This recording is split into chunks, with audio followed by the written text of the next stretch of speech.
Good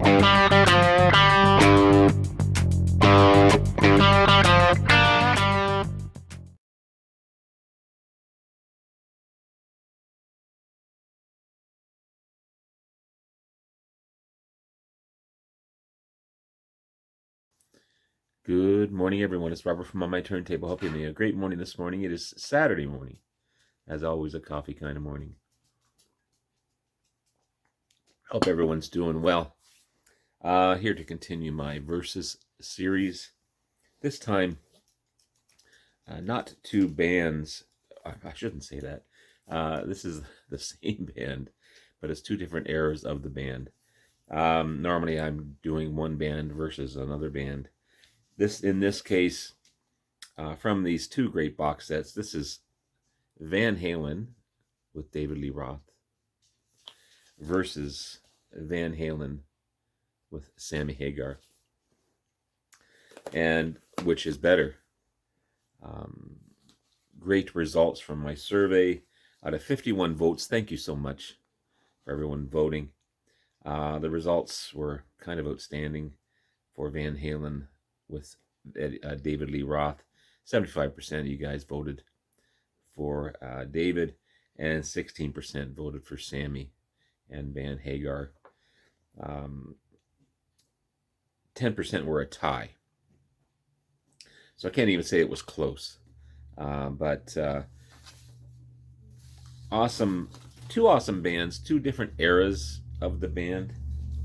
So what I'm doing is I'm going to kind of quickly rank the studio albums on how I feel they should be ranked.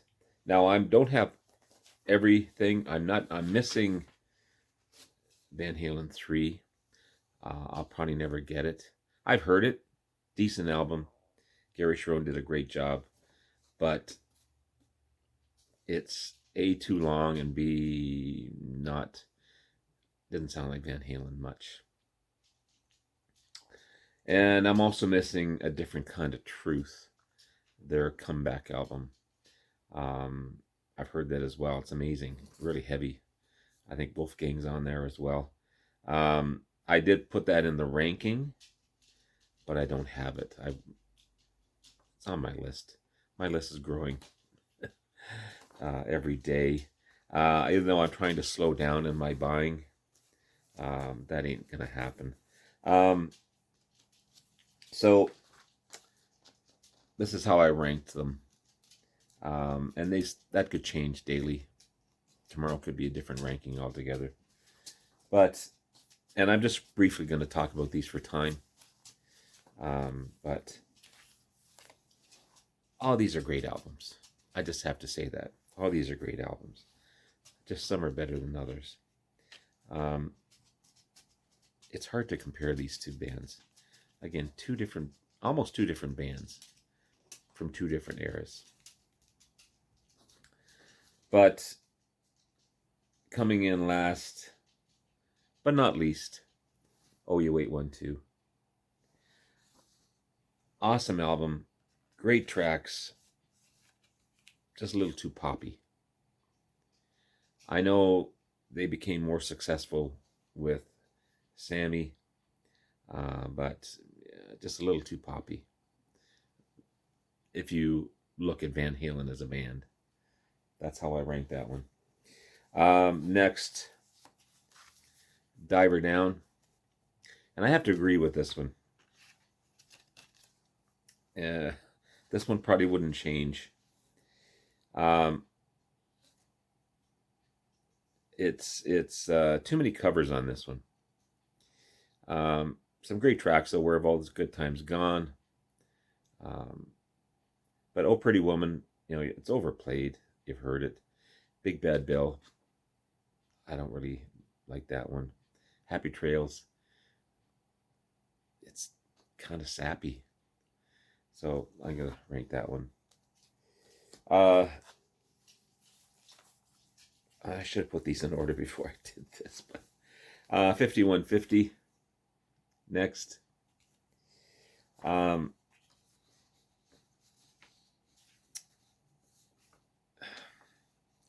More pop than rock. Still a great album, but more pop than rock on this one. For unlawful carnal knowledge is next. Great album. It's commercial, but it rocks. The band is on fire. Probably the best of the Sammy era, in my opinion. And then there's this one here, which is just slightly better. The balance, heavier.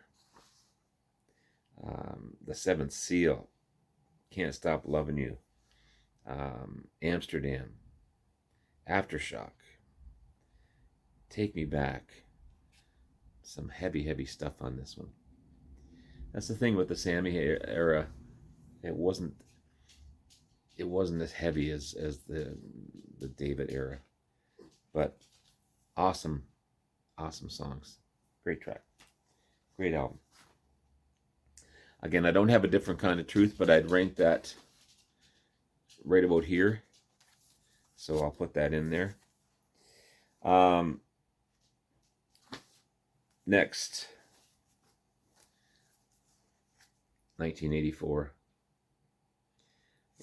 Super iconic. MTV all over the place. Overplayed, but still a fantastic album. Then we have Fair Warning, one of my favorites from the band, Mean Street. Hear about it, Unchained, One Foot Out the Door, So This Is Love. Awesome album. One of the darkest albums as well.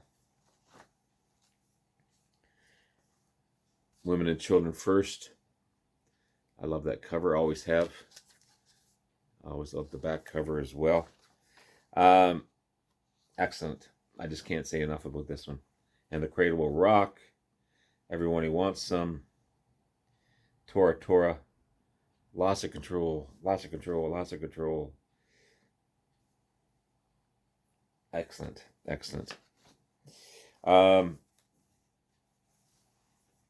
These are kind of in order of how they were released as well.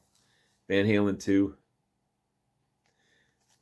I mean, these first couple of Van Halen albums are just outstanding. Some of Eddie's best playing is on this one. Awesome stuff. And number one, the debut album. One of the best debut albums of that era.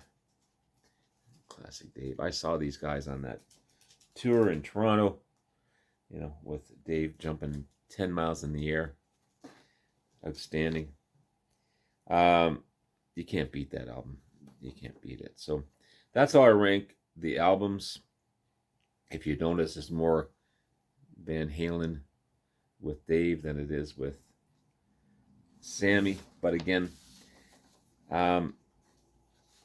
this one also comes with Rarities, which is a great bunch of tracks as well. Cool stuff. But I have to agree with the majority on this one. Simply for the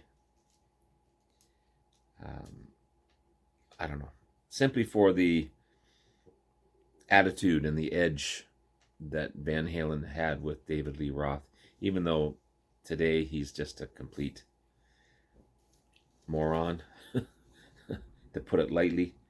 Van Halen rocked, for sure. Van Hagar, or I shouldn't say Van Hagar, Sammy Hagar's era of the band. More commercial success, better written songs, better produced songs, but had that 80s feel, a lot of ballads. Doesn't have that edge. So in this case, I'm going to go with the Van Halen era with David Lee Roth over the Sammy Hagar era of Van Halen as well, excluding the Gary Sharon time and their comeback album, which I need to get one day. But overall, I still love both bands. Some albums I play more than others. Actually, I was listening to this one yesterday, OU812. Even though it's commercial, some damn good songs on this one. Finish What You Started. Feels So Good is it's a really inspirational song. So I don't hate any of these albums. I just love them more than others. Again, because of how I grew up with Van Halen, I prefer the David side. Even though months ago I was saying I like the Sammy Hagar era, so it's hard to go between two. But let me know what you think down below. Hope this made sense. I had a great time doing this series. I really do. This was a hard one, but I think I did it justice, and you guys definitely agreed, or I agreed with you, I guess. So thank you so much, guys. Love you all. We'll talk to you again soon. Bye now.